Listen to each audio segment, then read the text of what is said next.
Hello and welcome to the podcast. Let's talk why representation matters across media. My name is David the Smiley, your host, and today I have with me Preston Steamed. And today we'll be talking about queer and drag representation through media in all forms of media and how it has impacted the way people see each other today. For those of you that don't know, Preston Steamed is a known Houston vamp king.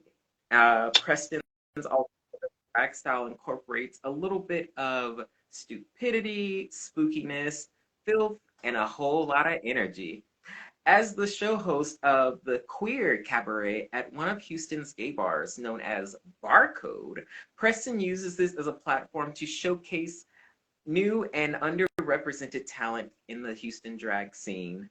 This genderfuck king puts the hot in hot mess and the pretty in pretty stupid.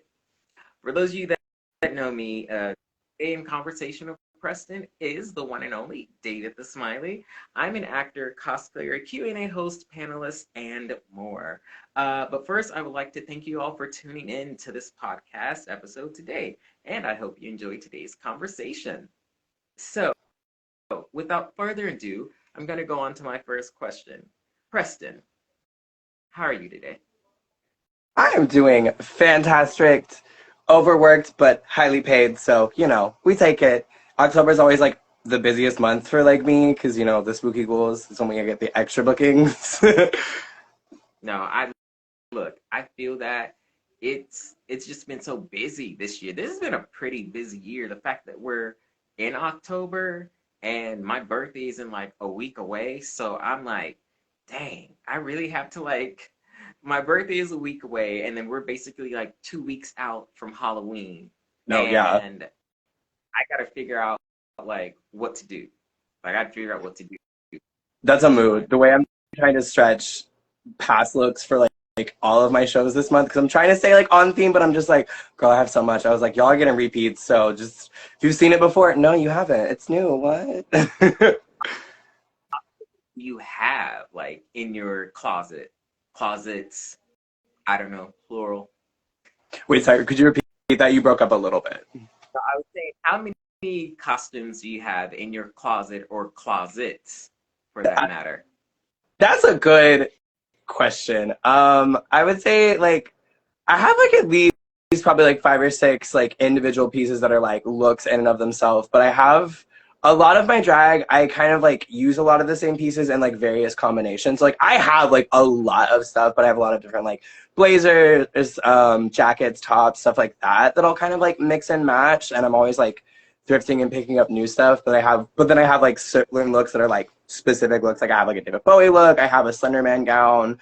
I have that big like spiky red jacket that I love to wear a lot. And like but that one I kind of just like switch the bottoms out with that. And then I have various other like character looks, but everything else is kind of like a mix and mash of a lot of different pieces. Ooh. Um, I I have like over 20 like different costumes like sitting in my closet now, and even like the like I couldn't even wear like everything because like the ears and this go to a full different costume. Like I could do it with the Hufflepuff t-shirt, but if I decided to wear the wig that goes with my werewolf look, I'm like, oh, that means I need to put this entire werewolf look on because it's a completely different. Right, right.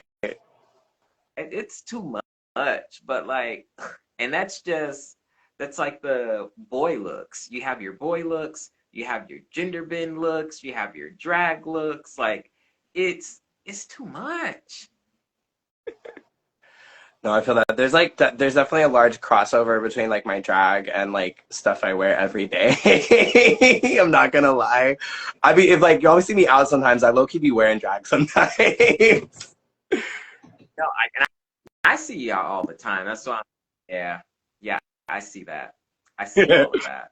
But speaking of drag, so tell me, what got you interested in drag? Ooh, I'm trying to remember what my very first introduction to drag was. I think so.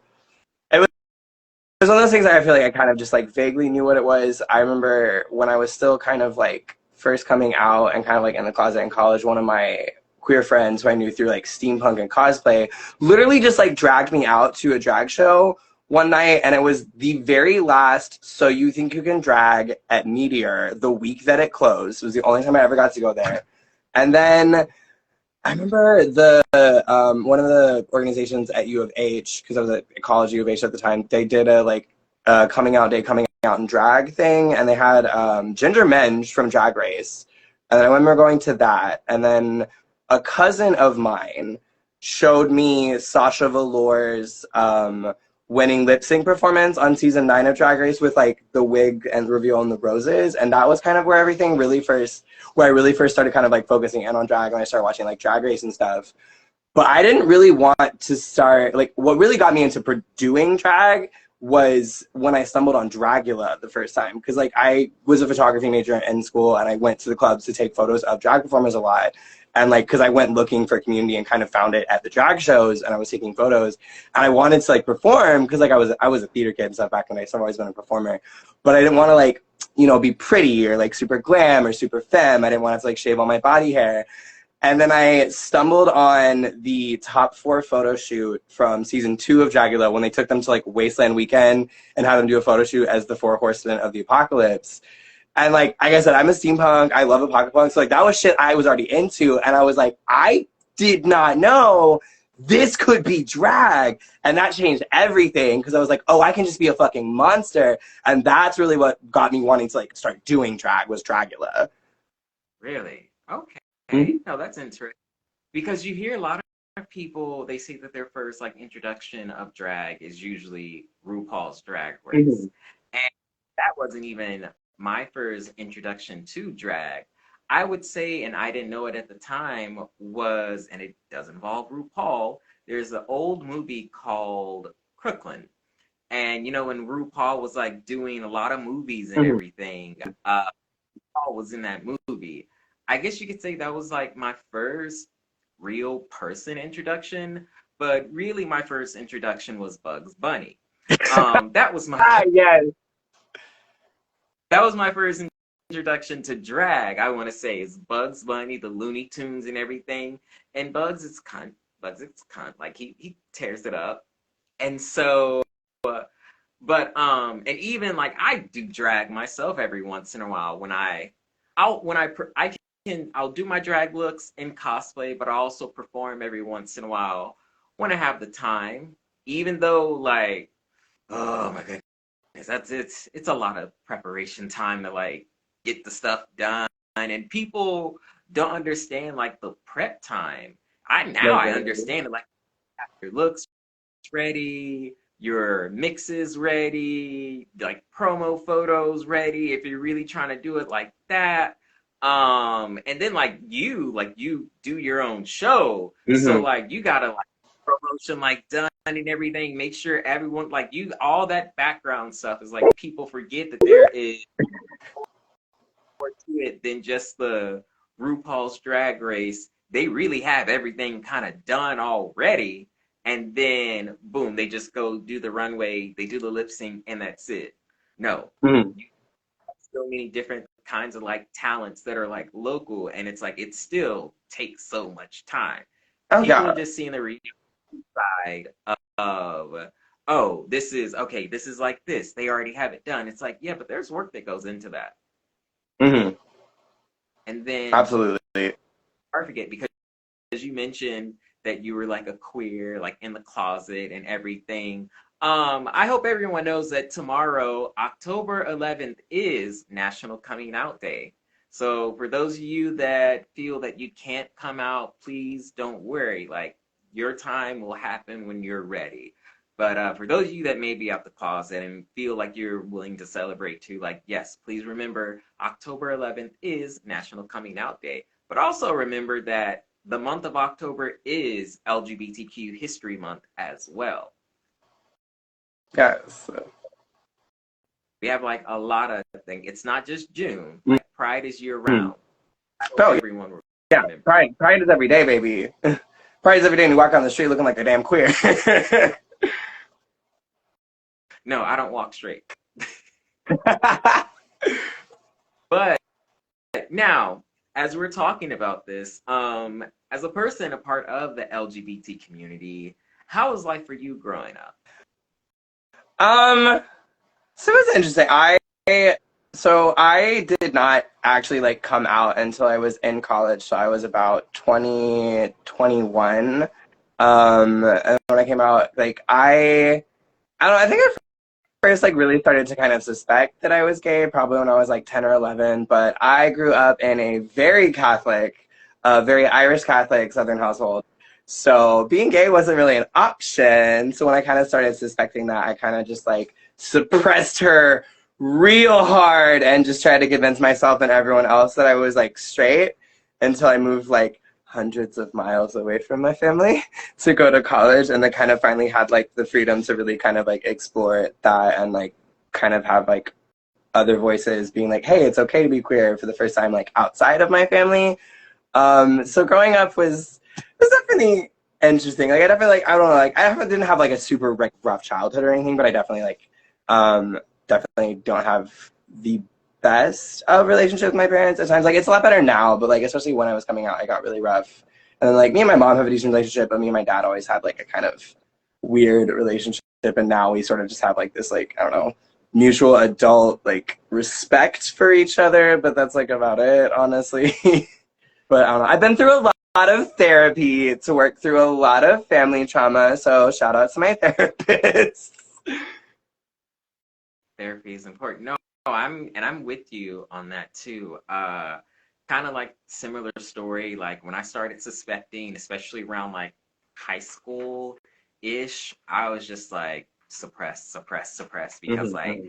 I can't, like my safety is more important than this right now. And I want to say like in high, I want to say no, in middle school. I'm sorry, in middle school. I think that's when I had to like suppress it. But high school, I was really trying to suppress it Mm-hmm. harder. But the problem is that because, and I remember Gaga came out in like right before 2010, and like I'm a big Gaga fan. So Mm-hmm. like singing and all her like music, like dancing to paparazzi and everything, essentially like the gay boy in me was like clawing at the closet, and I'm like, oh, and then people started like making different comments because they were like, they can tell, but they can't tell. Mm-hmm. So it was like harder to suppress in high school. So I didn't come out until about after college, after I was in my 20s. And when I was well off, like I was enough, like, okay, I don't really have to depend on my parents. I have my job, I Mm-hmm. have a vehicle, I'm paying my own bills, so I'm really, really good. But I was like, when it's time, when I don't actually need them, then I can do that No, I feel. freely. And I think it's important to talk about that because everyone's coming out story is different Mm-hmm. and are similar for that matter. And sometimes we forget that like, oh, there are age gaps because even the older of us that were in the LGBT community, like they had it a lot harder, I want to say, Mm-hmm. than we. And even some of like the Gen Z kids now, like it's a lot easier for Yeah, them to come out, how like a lot of millennials had to come out, and it was still the negative effects of everything that happened in the 80s with the AIDS mm-hmm. epidemic because a lot Mm-hmm. of Gen Xers were more afraid of like, oh, your kid's gay, then that means they're going to like get AIDS and they're gonna die. Like a lot of them were like scared of Yeah, that yeah. There was essentially. like a huge stigma around it. So I say I say we're progressing like enough, but just again thinking about all that, it's like, ooh, that was rough. The more you think about it. Yeah. Now, I do want to ask because you are dressed up tonight. Um, what can you tell our audience about your creative process? What about my creative? Oh, um. Well, I have ADHD, so the creative process is very chaotic a lot of times. Um, I feel like as far as like performance and stuff, a lot of it's just kind of like I will either get inspiration from kind of just like music I'm already like listening to, or like I'll hear a song and be like, okay, I really want to perform this, and kind of like build a number around the song. Sometimes I'll have an idea in particular for like a look that I want to do, like, or a certain character, and then kind of like build a number around the look. Um, I don't know. Sometimes I just hear shit. Like I'm actually at a show later tonight, and I'm doing an American Horror Story number. I'm doing Tay Langdon from season one, and I literally the mix is very stupid. I have the whole part where they're like screaming at each other, and then you're like, "You're all I want, you're all I need," and then it goes into "I Want You Back" by NSYNC. I literally was at work one day, and like that song came on, and then my brain was just like, "You're all I want," and I was like, "Oh no, that's a number." So like it really does vary sometimes, but it's either kind of like the inspiration will usually either come from a particular song or from like a particular idea for a look, and I kind of just build it around that. Oh, and I'm all for that, like that. And that's a great creative process. I feel like a lot of people possibly do that. I know I do that for some of my stuff whenever I perform. It's like I want this character, but I need a song that matches the character. Right, Like right, exactly. parallel, it's not like crazy. Well, not parallel, but like they intersect. Like it Mhm. intersects. Um, but then I also wanted to ask, so when was the first time that you saw drag king representation in media? And yeah, and Okay, but so hey, I want to say that like I don't see a lot of it. I really there's don't. not. There's really not. So fortunately, I was personally introduced to drag kings very, very early on. Like, my friend who literally first took me to a drag show was one of the old like meteor kings from like back in the day. And so then when they got like when Ian started doing the H Town King show at Pearl Bar, and that ran for like I think 6 or 7 years before it finally ended, just recently, and then there's a new show there. But like so I because I knew Ian, I knew because like when I first started, like Ian and Richard and like Roman were like the big ones in the scene. So I remember seeing like Richard Long perform a lot at like the Broadway and stuff. So because I was going to a lot of like local shows, I knew about drag kings. And like when I first kind of started doing drag, Richard Long like gave me a bunch of like artists to follow, and that was how I started following like more kings and stuff on social media. So just because I was already like kind of part of that community, like I was like from the jump very exposed to drag kings. But I would say I feel like in terms of actual like media representation, like we really don't have a lot.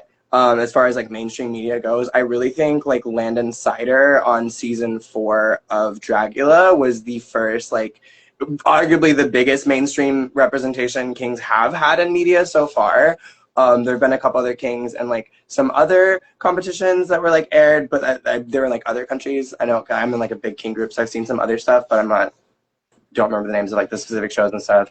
And then like Hulu on their like little Huluing special last year, they had Landon on it, and they did another like little game show sketch moment, and like one of the hosts is an older drag king, and so like there's that. But like really we still do not have a lot of mainstream representation of kings, because kind of like how you said earlier, like a lot of people's introduction to drag is Drag Race, so a lot of people who like only see drag in a mainstream media outlet literally don't even know that kings are around.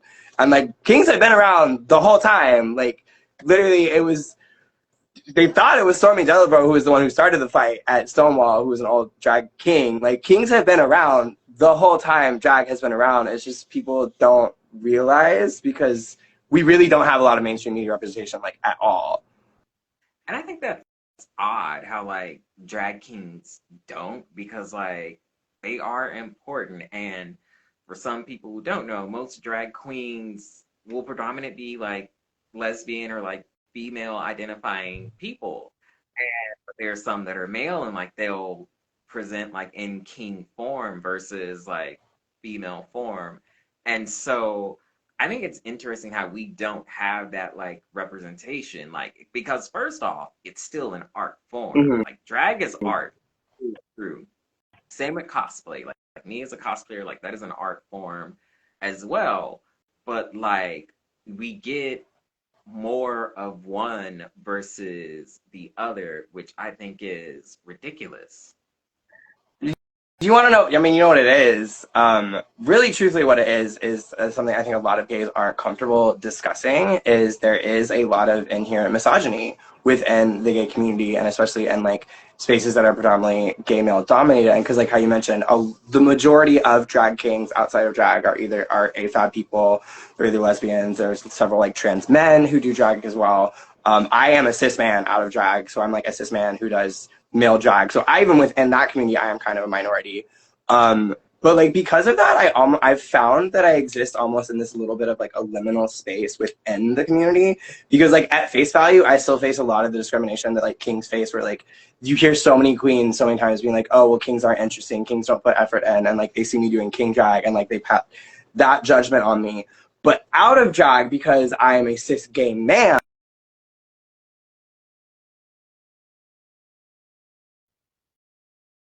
necessarily.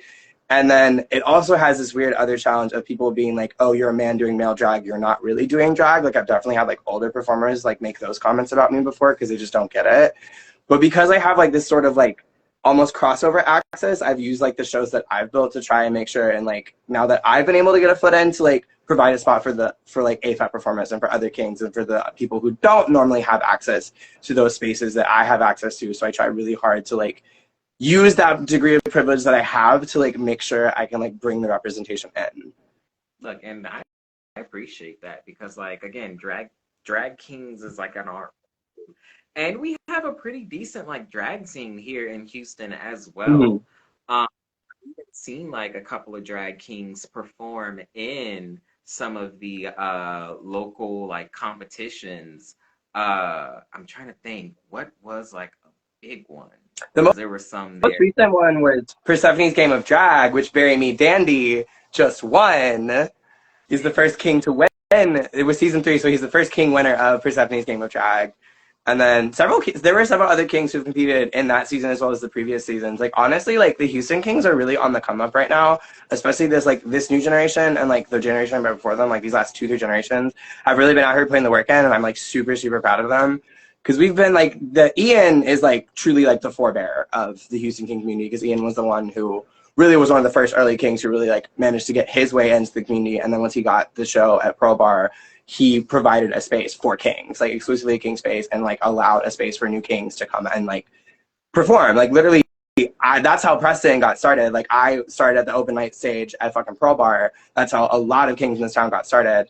And there have been so many generations like since then. And like from my generation, I'm like one of only I think 2 left that's even still like actually working, because I've been doing this for 6 years now, and I've had to fight to get where I am. But like these last couple generations have really really been putting the work in and really been like showing out in the community, and it's really nice to see other kings finally starting to get booked more and more around town, because we have some incredible king talent in Houston that people don't really realize sometimes. That's good. And like I think I know a couple of kings as well. And I think it just really depends on like the spaces, like if they can actually get into the spaces, because that's Mm-hmm. probably like even when I go to the So You Think You Can Drag here at South Beach, Mm-hmm. like that's right there because you do have king performers like Mm-hmm. there, not many. They still do be turning out though. When they can. I feel like if like it varies from week to week, but I feel like that's just anything drag. Like it really varies. But I feel like we have about like 3 or 4 kings who like are consistently out at the amateur nights. Like Juicy's usually there. Mr. Kitty is one of the newer ones right now. Barry's even done it a couple times. Oh my god, I'm looking at Casper. Casper's another one who's like on like the major come up right now. I think Casper actually just won Best New Drag King at Outsmart's Gayest and Greatest. So Casper Kane is one to definitely keep your eyes on. Oh, wait, I think I follow them. I think no. I know exactly who you're talking about then. I know Yeah. exactly. Mm-hmm. Okay, cool. I'm trying to think like which person is it, because it's a lot of people to There's a remember. lot of drag artists in Houston. Houston has a huge drag scene, and there's new people all the time, and it's so hard to keep up with it sometimes. And I'm not gonna lie, I don't go out like as often as I should, but I'm trying to do better about that. I really, really am. Because I mean I do pretty decent like on Mm-hmm. stage when I But now I wanted to ask you, so what's something you're passionate about? Ooh. Well, I kind of touched on this like a little bit with like kind of like my shows and stuff. Like honestly, something I'm passionate about is like using the platform I have to be able to uplift other people. That is something I am very passionate about. That's why like the way I book my shows, I try to be intentionally as diverse as possible with the entertainment I'm bringing in. Even like my social media presence, like with everything happening like Palestine right now, like drag is fucking political. Like I try to use the platform I have to be a voice, to advocate, to share like resources and stuff. Like that is something just standing up for people, like being like trying to just be a good person and be a voice for people who may not have that voice. That's something that's always been like really important to me. I feel like because growing up, I was bullied a lot, and like no one ever really stood up for me. So it's very important to me to be able to like stand up for other people and like try and be very intentional with like everything I do and like building community. That's another thing that is very important to me, especially like with my shows and with the people I book and just making sure that everybody, especially the little weirdos, like have a place. You know what I mean? Like that's something I am very passionate about. I was one of those weirdos. Definitely was like having to fly under the radar for most of like my high school career. So I was just like, Mhm. it would not be good for me to like be over here. Um, but I'm thankful for that. I'm thankful you do these things. You Yeah. do. Important.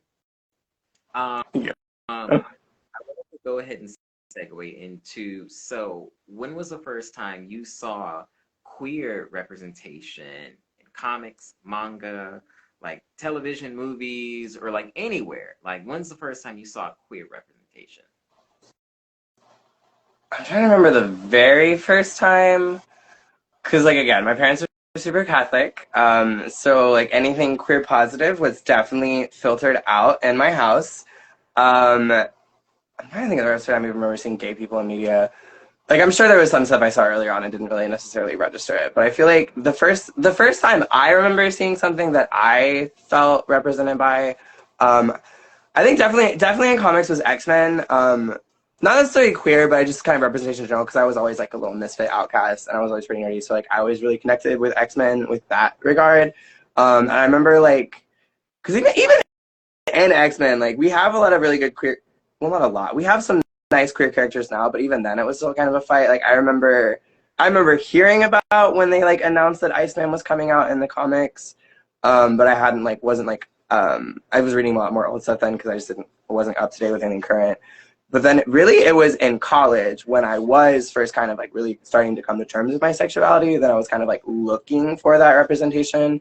And I I didn't even realize it was queer when I watched it. I started watching Sense 8 because Freema Agyeman was in it because I love Doctor Who. So I was like, oh, Homegirl's in this, let me go watch it. And I ended up connecting so deeply with the characters in that show. And it came at like a very formative time in my life when I was coming to my sexuality. And especially, I remember like in that second episode when Nomi's kind of talking about her upbringing with like religion and stuff. And like that whole speech she says about like her mom and like one of the saints. As a queer kid with religious trauma, I connected really hard with that. And so like that was really the first piece of queer media I ever consumed that also at the time kind of gave me a lot of permission to like be myself. So shout out to Sense 8 because that show literally changed my life. And then I feel like after that, like it was then I kind of like that was after I came out, that was when I really started kind of like looking more into like queer media and queer history and stuff. So that's when I kind of like went looking more for representation and started watching like more movies and stuff. But I was like going out of my way to like find things at that point. Yeah, no, I grew up in like a whole like Christian like base like the show offy Christians I want to Mm-hmm. call them because they're not real Christians. They're just, oh my God, stop. I'm sorry, my cat. Um, no, like my cat is like up here like messing with stuff behind me, and I'm like, stop. No, like the show offy Christians, like where they're great people in the church house, and then whenever they leave the church house, they're like the most like horrible, morbid people you can ever imagine. And so like I'm kind of the same way. Like I did really I couldn't access it. I couldn't Yeah. search it at home. Life or death. especially being in the South too. So like I know, but I want to say when I first started like recognizing it was on trashy TV when they started having TV stuff. Yeah, yeah. It was Real World when they had a couple of gay characters. No, not. And then you also had Next when they would like do the little like Next bus and like the dating and they go Oh my god, through. the gay next episode. Yeah, like when they would do the gay ones, and I'm like, I like this, but I can't really say that out loud. Hmm. I saw more actual representation, or I saw more media, like basically same in college when I was away, and I had more of the freedom, but you still have those fears back in the back of your mind, like, oh, what if my parents find out? What if other people find out? Like it's you have to take so much of yourself when you grow up and you have to like undo how much you are just to fit in, and then when it's time for you to actually like be yourself in the world, you have to like unravel so much of this person that isn't even you that it's hard to recognize who you actually are. Hmm. So I would say that's the biggest thing with like queer representation is that it's hard for us to be ourselves. And there are times where we spend, where it's true, a lot of queer people don't exactly get to grow up normal. Our teen years are us in our 20s. No, And literally. then by the time we're like in our late 20s, 30s, we're full on adults, like fully Hmm. experienced, but we're not as morbid, but we have that experience, and it is a bit delayed for some of us. Hmm. And Absolutely, yeah. I think that's probably like the biggest thing with like the queer community is that we have like this hard time of actually accepting ourselves, and that's like the biggest step to acceptance. And something I think that's interesting in terms of like queer media representation, which something I made a couple of videos on my TikTok talking about this, but it's something I realized while I was watching Heartstopper is I feel like so many times the queer representation we do get in media is always through like this lens of like tragedy. So sometimes like I really feel like we as queer people have been like very traumatized by the media because it's like anytime you do get a gay character, it's always like a sad ending, like they get hate crime, their part or like it's an action movie. They're the only one whose fucking partner dies. It's about them dying of AIDS or like something like that. Everything like just goes wrong for them. They're getting married by their family. Like we have so many stories in the media that are about queer tragedy and not enough that are about queer joy.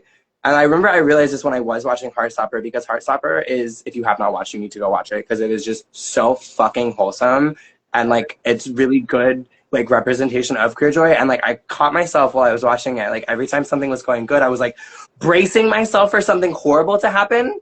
And then it like never did. And I was like, wow, this is actually really refreshing. Also, low key, we're traumatized. No, I read all the graphic novels 1 through 5, Waiting on Six. Mhm. I read them, and like I low key started tearing up in volume. I think it was like volume 3 or 4. No, volume 4. I started tearing up bad because I'm like, this is some bull right here. All this tragedy right there. You're right about that. Like Mhm. it's I just got through watching the movie Aristotle and Dante Discover the Secrets of the Universe. I'm in tears. I really did because I've seen clips of that Mhm. movie and and there's a second book to it too. But like I kept seeing clips and I'm like I knew about this one scene and I'm like I didn't want to watch it because I knew about that and it's a Mhm. tragic gay tragedy. Um, but like you're right. Like that is, I do agree with that because there's always like a tragedy. Mhm. There's always hate, a breakup, someone dies. Shoot, I'm trying to think of that actually. So hate crime. Uh, again, like I was saying, just the Aristotle and Dante. Even on Pose, even on someone said car crash. Yeah, that's true. There are car crashes as well. There's I would tragedy, say but Pose is a rough watch because it is very authentic.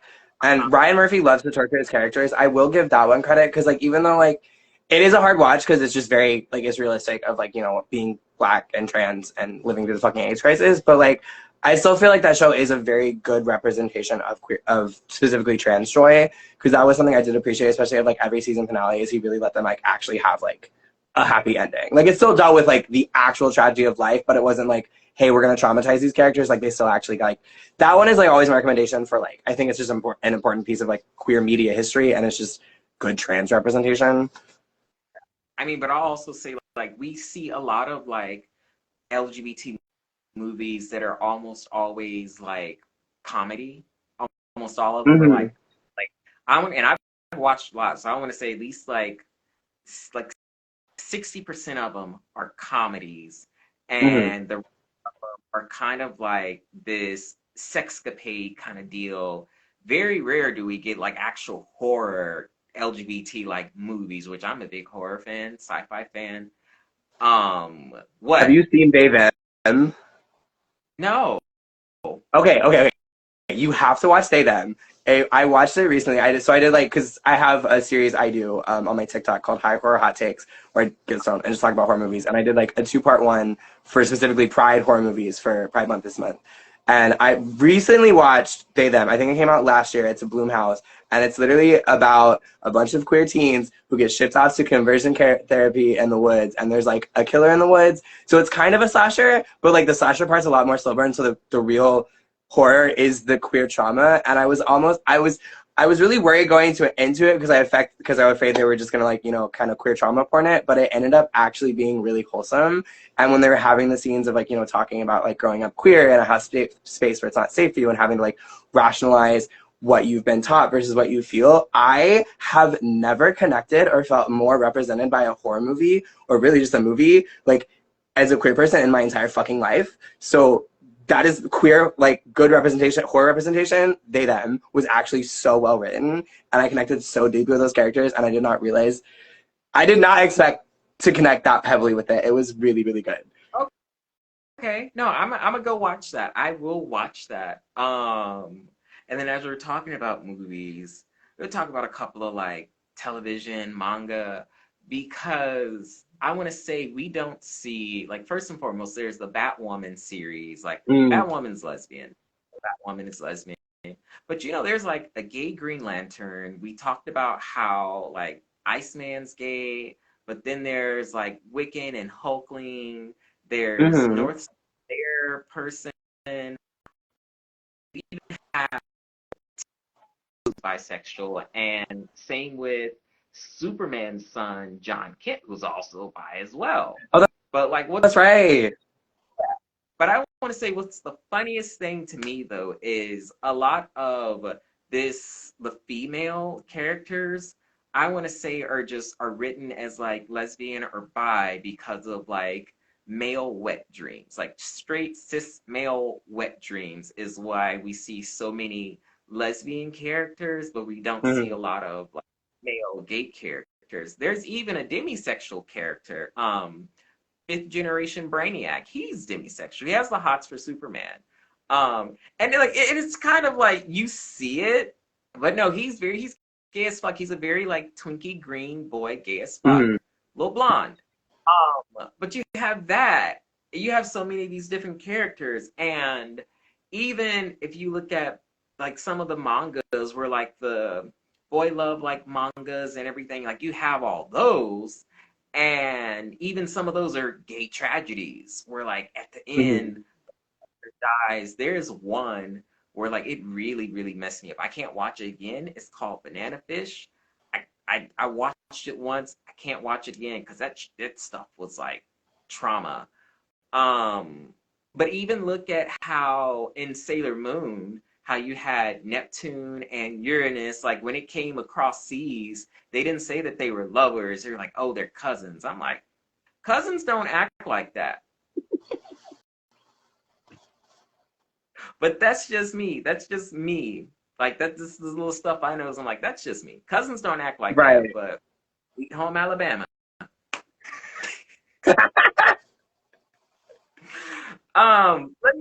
Let me get into this next question. And again, Sweet Home. So, how was life for you in your hometown? How was life for you in your hometown?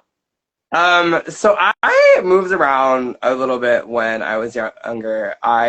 So originally I'm from like Warda, Texas. I was born in LaGrange, Texas, which if you've ever seen Best Little Whorehouse in Texas, the Chicken Ranch was a real brothel that was in LaGrange. Like I'm from the place that movie is about. But lived there. It's like so. Also, I feel like that's also surprising for people to find out about me because you would never know this if you knew me, but I'm like from like the country, like spent the first 7 years of my life on a ranch with cattle. Also, we had mountain bike trails because that's just a thing. And then we like moved to Ohio for 3 years. So my dad was a doctor and he was like working at like the local clinic and then like ended up going back to med school to like specialize. So then we moved to Ohio for his residency. And then we like same thing, like lived out in like a rural area. Like we were in a tiny little town called Pataskala, which was outside of Newark, which was a small town outside of Columbus.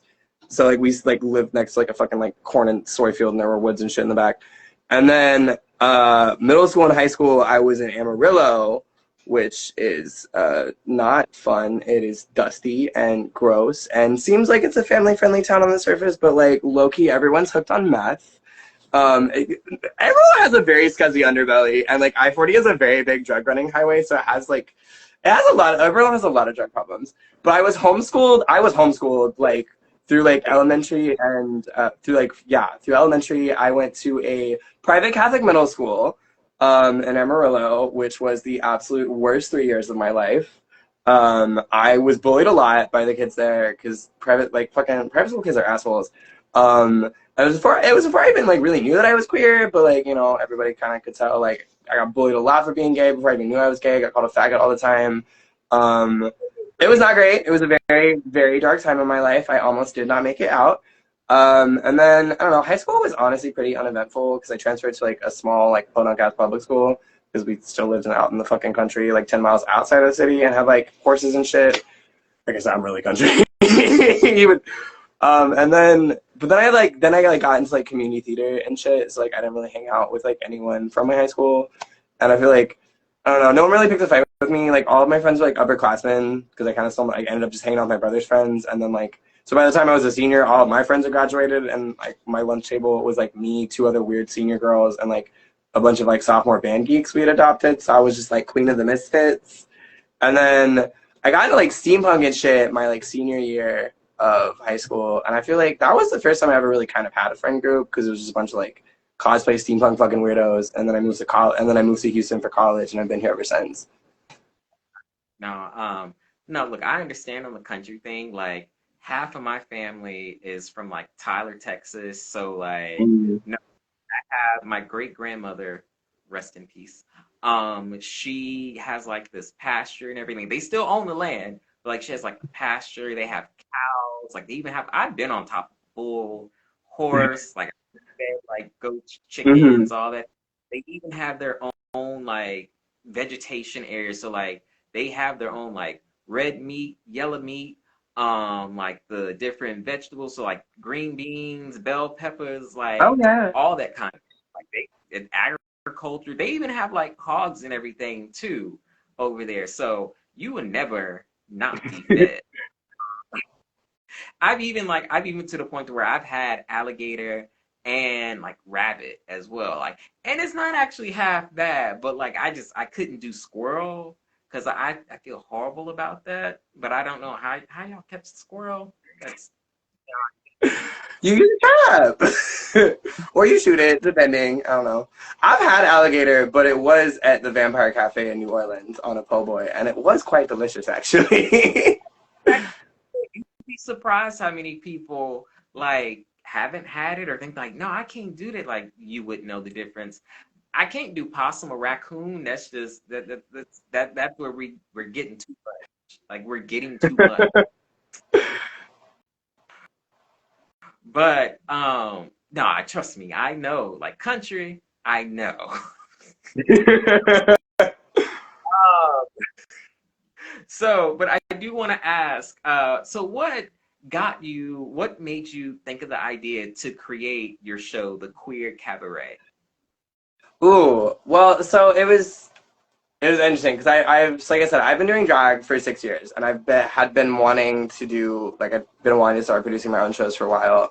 Um, the cabaret actually just hit its 1 year anniversary, but I pitched a show to another bar that no longer exists under that same name, and I thought I was getting a show, but then the show like manager person over there got fired after, and apparently then I just talked to someone else. Apparently, me and like 6 other people had all pitched shows to her, and she basically had kind of like told all of us like, yeah, totally, and then was no longer put there.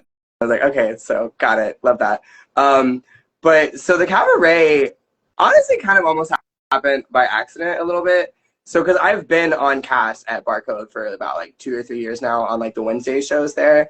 And before that, like I've worked at Barcode off and on a lot over the years. I did a drag competition there in my like second year in drag, which I won. The only thing I've ever won. And like the prize every week for like if you like won the challenge, you would get like a booking there during the week. So I just worked at Barcode a lot. There used to be a King show, like 4 or 5 years ago at Barcode for a little bit called Kings and Things. They ran for a little bit that I was on cast at. And then, so yeah, I just been working there for a while, and then the Sunday spot came open, and I had started producing like a one-off show every like 3 months that Tanya would let me do as kind of like a takeover for the Wednesday spot, and like that had been doing well. And then I ended up having to get a new car because my car died on me, and so I did like a benefit to like help me raise some funds for it. And I called the benefit the Queer Cabaret, and I was very humbled. It was very nice. A lot of people came out for me, but it was a really fun show because it was a super diverse lineup because I had a bunch of the Kings come out, and then a bunch of just like other entertainers from like the community came out, and it was just like so many different styles of drag there in that one night, and it was a stunning show. And then literally, I think it was like 2 weeks later, the manager gave me a call. And was like, we want you to like offer you the Sunday spot. It's every 2 weeks. Like, here's your budget. How soon you have it ready? I was like, give me like 2 weeks, no problem. He's like, what about this weekend? And I was like, let me make some phone calls and get my shift at work covered. And then literally he called me at like 12. And then I had the cast and flyer posted by 6 p.m. that same night. But from its inception, because like my other one that's now a monthly show on Saturdays, the Cabinet of Curiosity, that one is like a dedicated alternative night where the cabaret is a variety show, and that was always kind of my intent with the show, is I wanted it to like not just be one thing. Because I feel like some drag shows and like can be a little like samey in terms of like the styles of drag that they book, which is like no shade to anyone because I absolutely love all the performers here in Houston, but sometimes you see a lot of like the same kind of style at least of things around town, which I get, it's what brings in money. And so that was always something that I always wanted to do with the show, is make sure I have like a little bit of everything, because we don't have a huge amount of alternative representation here because our alt scene has gone through so many phases. So I was like, I want to make sure I have all representation, but I already have like a specific alt show, so I don't want to be like everyone on the cast is alt. Like I want to have, my tagline for the show is I've got pretty bitches, I've got spooky bitches, and I've got stupid bitches. But then I don't have a dedicated cast or anything. Like I make a point to like try and like book as many different people as I possibly can on the show. I'm like literally always out scouting, especially amateur nights. So I'm always kind of looking for new talent, because that's something I've always wanted to be able to do, is like spotlight new talent. So I'm always paying attention to who's around. I try and like keep my bookings like as switched up as possible and kind of see like who's not getting booked to other places, like who I know that I like, who does good, who I've seen around. I'm like, let me bring them in. So like I will have some of the girls who you'll see all over town, but then I'll have a lot of people who like don't get booked as much, or who are like brand new, or who are like a little bit more alternative. But again, at the end of the day, it's a variety show, so I want to like make sure I have like a little something for everyone. Well then, but speaking of that, so like what other plans like do you have for this month? Like what other like things are you gonna be booked for during Spooky Month? What can you tell our audience? Wow. Tonight, if you're out and about in the neighborhood, I am booked at Dirty Thoughts, hosted by Annalie Naylor at Ripcord, which I will be doing some spooky stuff because I'm bringing one of my American Horror Story numbers, as well as some really dumb unhinged curse shit because I'm doing a Cannibal Larry the Cucumber number, and it's one of the dumbest things I have, so you should come out tonight. It's very stupid. I have my shows. I have the Queer Cabaret. I've got twice this month, and I have Cabinet of Curiosity. So you can, of course, count on me doing. I'm rinsing and repeating a lot of demon looks this month. I'll be real, because I'm kind of just trying to. I'm really trying to just pull stuff out of the closet. So you can catch me doing some demon looks. I'm gonna probably pull the Slenderman gown out. On Halloween night, me, Tanya, and Lana Blake will be doing a Halloween show, Halloween night at Ripcord. I know for sure I'm gonna pull my David Bowie out for that. Also this Saturday we will be doing a benefit for Roxanne Collins at Barcode because her apartment just burned down. So we're helping raise some funds for our sister, and she's one of the other show producers at Barcode. So of course the bar's gonna show up for her. So if you're free this Saturday, come out to that. But yeah, just lots of spooky, slutty stuff. That's what you can expect from me. No, and I love that. I love that. No, and I stay like not too far from the bars and everything. So no, I'll tonight. What time is the thing tonight? Also, I don't want to make sure. I want to make sure. 10:30. It's 10:30. Oh, we got 10:30, but we talk about drag time. That's not starting until like closer to midnight. So, well, it only runs a tighter show than that. Like more like maybe like 10:45, 11ish, but not like we'll be into the show at that point if you come that late. Good. Like, see, I can come out to that. I'm like, people need to understand when they do these weekday shows like on a school night. I can't stay out that late. I have to get up and go to work in the morning.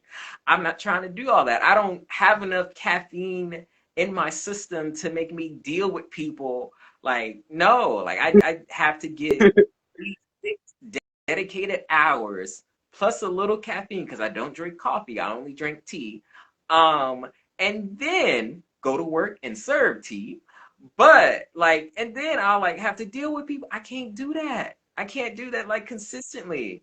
It was a competition that happened, and it was like every night that it happened, I was like, dang, I gotta hurry up and be at work, wake up, because I was helping a friend in it. I was like, I gotta get up, breakfast, too much. Like I need this competition to be over. I'm just tired of it. If there's anything that will ruin your sleep schedule, it is drag. And that's why I don't perform as often as I should, but I'm just like I should be getting ready to go out to the amateur night tonight, but I'm like, I can't do this tonight. Like, I'm tired. I'm doing a podcast too, so I'm like, I can't really do this tonight. Like tonight is not the night. You got to get the makeup, the wigs and everything, make sure the numbers are good. I'm like, I didn't have time for all this today. Like, not at all. But I wanted to ask a couple more questions. One thing I wanted to ask is, have you ever personally felt represented in media? Well, I think we touched on this a little bit earlier. Like I said, Sense8 was the first time I felt like very like represented, where I was like, I see myself in this, and I really connect with this. And like that horror movie I mentioned earlier, They Them, I really, really connected with that movie a lot. Well, because like I said, there's like that whole scene where they're talking about kind of like, their queer trauma, growing up in a family that doesn't accept them being queer, and like, yeah, and I had lots of religious trauma in my upbringing, so I definitely very much connected with that. So I would say definitely feel like more represented in media as of like late than I have like previously in my life. Yeah. I understand that. The more I do research on these topics, and the more I realize, I'm like, oh, this is the representation. But the thing is we don't see it as often because it's not the socially acceptable versions that people would like to see. Like, there's a lot of representation. There's a lot of like queer characters like out there, but like, socially acceptable or deemed acceptable in media that we see more of it. And a lot of like what we see are like non people of color that look literally either the muscle bound Twinkies or even sometimes like heavy set bears or maybe even a leather daddy. But we literally only Mhm. see like three, but the community is so much bigger than just those like three subsets right there. Yeah. I think, especially within the last like 10 years or so, I would say. But I mean, more so like probably within the last five. I feel like just a lot, as like, queerness is becoming like, more mainstream, if you will. Like it's getting more accepted. So we are starting to see more better representation where it's not just like you were saying, just like these like caricatures or like stereotypes of characters, and as more like queer people are being allowed to like have like their things portrayed. Like there's more queer voices in like the writers' rooms and like stuff like that. We're starting to see like that new wave of like better representation. Like that movie I mentioned earlier, They Them, that was something I did really, really like about it, is it was an incredibly diverse cast, not just in terms of like race, but also of like gender representation as well. And I really appreciated how like genuinely diverse that was. That was something I also really liked about Sense8 as well, as how like truly actually diverse that cast was. Which Sense8 to me is honestly probably like one of my favorite pieces of media ever made, because I mean it's made by the Wachowskis, who are trans icons, and like, but it was because all of like the characters in it are from like all these different countries, and it does like a really accurate, like authentic job of representing all of these different cultures without ever making any of them feel like stereotyped or tokenized. Um, it's a fucking crime that it got canceled because they really they could have done so much more with that. And but it's interesting. Like I saw someone was making a comment earlier that Netflix and other streaming networks are providing more, which I think now that we're in, that is one of the good things about the era of like streaming services, is since because they're not having to go through like the same kind of like rating systems, and so like they're able to be more risky. Not that being queer is risky, but you know what I mean. Like they're able, like it's like they're not having to face the same kind of like, oh, like public media like restrictions that like big movie releases have. So like things that are on more of like a private platform, they're allowed to like be more diverse, and it's starting to creep into the mainstream. But I think we definitely still have like further to go, obviously. No, and honestly, like that you bring up sense and how like it's about like queer, like different people in different cultures around the world. Like one of my things is that I will watch a lot of like queer media, but I'll watch foreign stuff. I'll Mm-hmm. watch stuff from UK, France, Germany, Finland. Like I'll watch it, like those different ones, like have so much better representation than a lot of what America has, because I feel a lot of American queer related stuff is almost always just sex.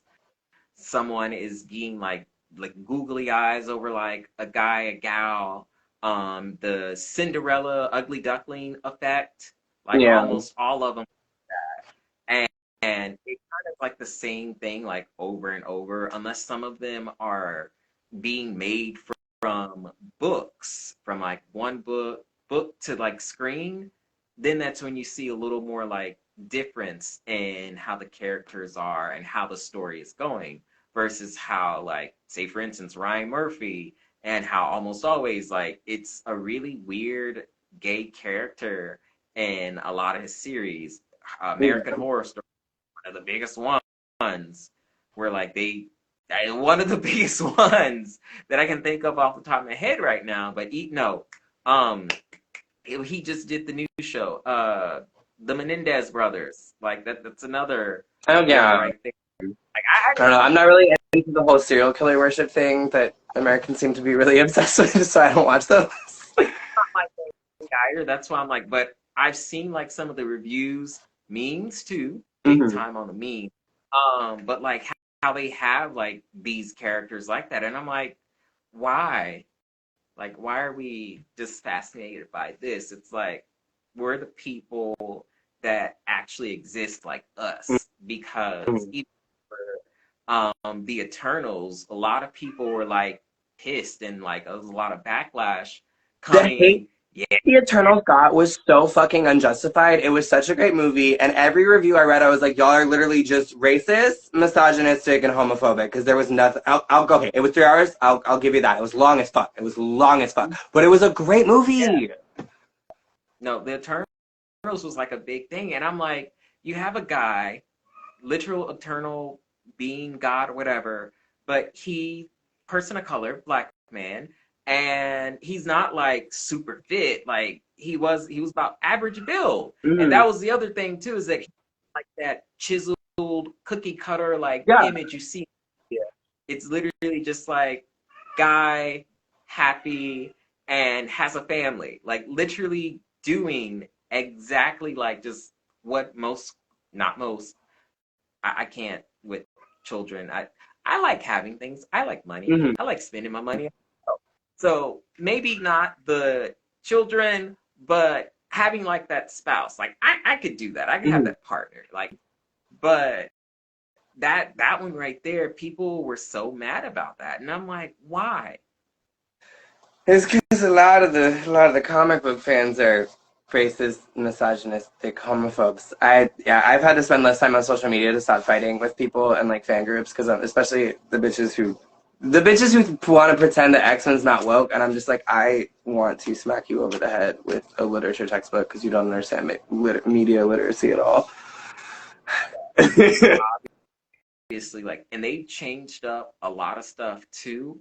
Because people forget that like the way that those characters are written, literally, Stanley kind of writ them about with Malcolm X and Martin Luther King, like how their kind of Yeah, personalities are. like they're literally a stand-in for basically any minority group, and that was always like there's always such a huge I feel like that's the one topic that everyone always goes back and forth on. They're like, well, initially they weren't. Like he didn't like he always kind of said that like initially it wasn't a specific blueprint in mind. He just was like, this is easier. But even like in the very first comics, like them being hated by normal people was always a theme. So the intent like was always kind of there, and then as people like started saying they connected with that, he was like, no, I love that y'all see this, like we're gonna lean into this more. Like that metaphor was always there, and it's literally like that, like I was saying earlier, like that's why I always really connected with X-Men, because I was always a fucking like outcast and reject.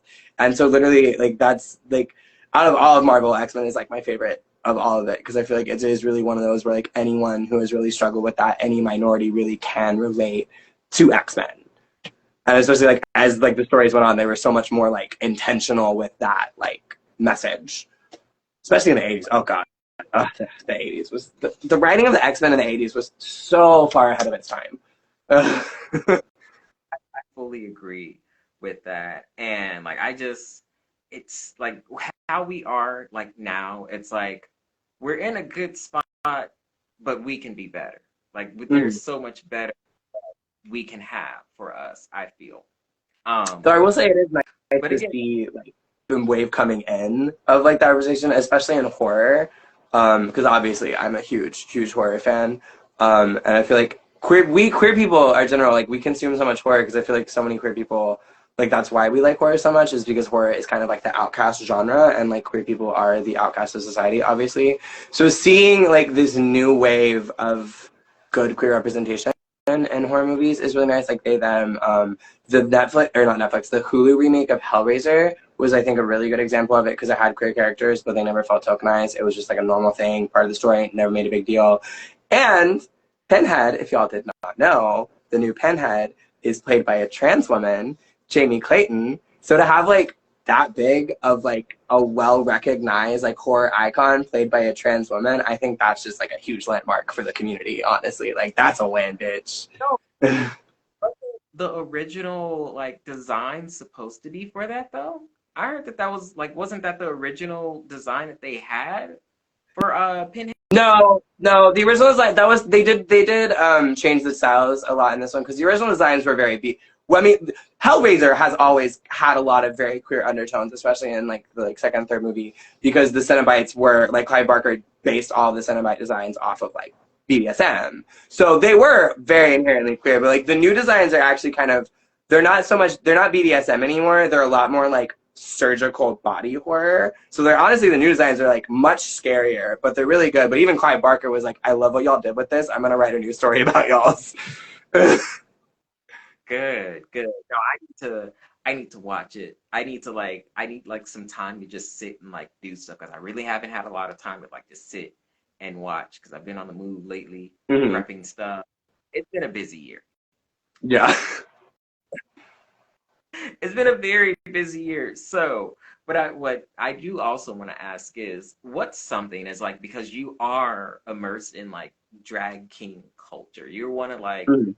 drag kings that I know here in Houston, and I love that because I don't see it often. I know about a handful of y'all, but I know there's more out here. I know there's more, Mm-hmm. but I know at least full of y'all. But I wanted to ask you, what's something important? What's an important fact you can tell us about drag king culture? We are very fucking hard workers. We are, because kings already like something you can honestly always count on being entertained by a king. Because I feel like because kings are so unknown sometimes, like when we come out, especially with an audience that's not familiar with kings, we have to work harder to win y'all over sometimes. So you can always count on a king turning out a damn good fucking performance. I can tell you that, especially with like this current generation of kings that are coming around, and like myself, of course, obviously. But that's always like that's something I feel like I've definitely felt that a lot of times whenever a new plays, especially if the crowd is not familiar with kings. Like I always like feel that energy, so I'm like, let me just step this up to a 10 and win y'all over real fast, because I'll go hard to win a crowd over. I'm very good at winning a crowd over. um, but that is, and I think you can count on a lot of creativity from kings, because some of like the most incredible intricate looks I have ever seen have come from drag kings.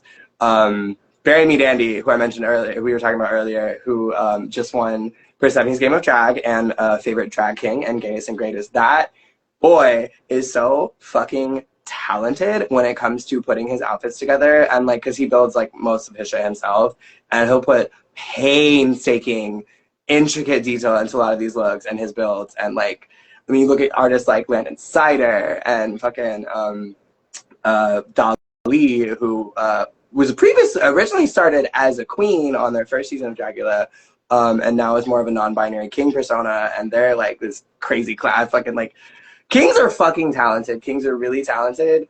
We have to overcome a lot of stigma, so a lot of us have to work twice as hard to get recognized, and I feel like it really shows in our work ethic and our performances.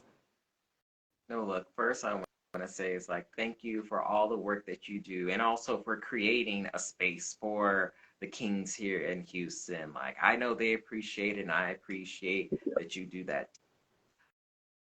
So I know we're toward the end. I didn't see any questions in our chat right now, but if anyone had any questions, y'all let me know. And even if like you have questions later on, like send them and I can always just like forward them to Preston. Because again, like we want the questions. Like the whole point is to talk about the representation in media. So like if you haven't seen like the representation or if you would want to know more, like let us know.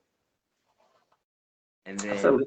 if not, probably not, because I know you also have to get ready to go to your show too. That's why I'm like I want to make sure I don't take up like all your time this evening. No, you're good. You're good. We're still good on time. Very good. But wait, I got a question. So, what is the most difficult part of the process of transforming into a drag king? For me, it's my fucking beard. Because, like, you see this detail? This shit takes me, I feel like takes the longest part of my makeup. Because I'm using my real beard. So I'm literally just, like, layering color into it. And especially, I like to be intricate. And then this is more of, like, a soft feminine contour. But when I do a more masculine contour, that'll also take me longer. Because, like, I will like really chisel out and shade it. So like the detailing is really what takes me, I think, like the absolute longest. So like the beard on like especially if I'm really, really taking my time, I can spend like 20 minutes, like a full like half hour just on my beard sometimes. I can't. I don't get a lot of facial hair. I'm sorry, I'm just like a little baby, so I don't get facial. I couldn't imagine having to do that. If I had to pencil that in, I would quit. I would quit with makeup because it's expensive, and I'm lazy about it sometimes. I'm like, nah, I'm not gonna do this. We're not gonna do this anymore. No, I literally always give myself at least 2 hours to get my makeup done. I usually can do it like, unless if I'm not being like crazy, crazy detailed, I can usually do it in like a solid like hour and a half. But I always try and give myself like at least a 2 hour like window to get my mug done. Good, good. No, I try to give myself time. That's why I'm like, I'm not about to go to do So You Think You Can Drag tonight. I'm not about to do the amateur drag show tonight because I need time. I need to get my mental like space like there so I can be in performance mode. I'm like, I can't do this tonight. It's too much. But I think that was the only question we had for like the evening, and I'm sure people will probably like type a few more questions like in the chat like later on and whatnot. Um, but I am gonna close this out real quick. And then again, if you guys are just tuning in, like this whole interview will be on YouTube and it will be on my Spotify too. You can find that on my page and like my link tree, not LinkedIn, my link tree link on my Instagram bio. So the link tree is there. It'll have everything from YouTube, my website. Oh my God, stop. Go somewhere. Sorry. Normally she doesn't do this. Like normally she's quiet when I have the lights on and everything. She's usually quiet. I don't know what it is today. She's getting on my nerves. Like that's why I'm gonna go after this. Go out and see the show tonight. But yeah, like you guys can on my website, David Smiley. You can look for the podcast. Like it's on my YouTube. It's on my Spotify channel as well. So if you would like to see the entire episode, it will be there. But this is always just the live interview. So you get all craziness and everything that could possibly happen, could not possibly happen. My cat could, and then I don't know. I might have to take her to Ohio because I would get sick of it. Isn't that where they're eating the cats and dogs? Is Ohio or Indiana? Like I You have don't to know. ask Trump on that one. I mean, but what I'll say is that dude, y'all gotta understand, like having pets is expensive. It's almost like having a child. That's why I don't travel, because like my little baby, I I don't want to bring her with me, but at the same time I'm like, girl, you're gonna have to be good. You're gonna have to watch after yourself. I'm a horrible parent. I know. But I'm going to close out the show. So first and foremost, thank you all for listening today. And a big thank you, Preston, for taking the time out of your day to sit down with me. If you would like to see more Preston, please check out their Instagram, Preston Steamed _Bab.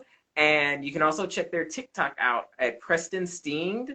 If you like today's interview, don't forget to like and subscribe to my YouTube or my Spotify. And also be sure to check out my website, davidthesmiley.com, to see upcoming events or places I will be at, like conventions, other events, or even when I'm performing outside. So without further ado, again, my name is David the Smiley. And thank you all so much for being here today. Again, I had a wonderful time with you, Preston. So I hope you all have a wonderful evening. Y'all enjoy, and I hope to see you guys again. Thanks for having me. Bye. Bye.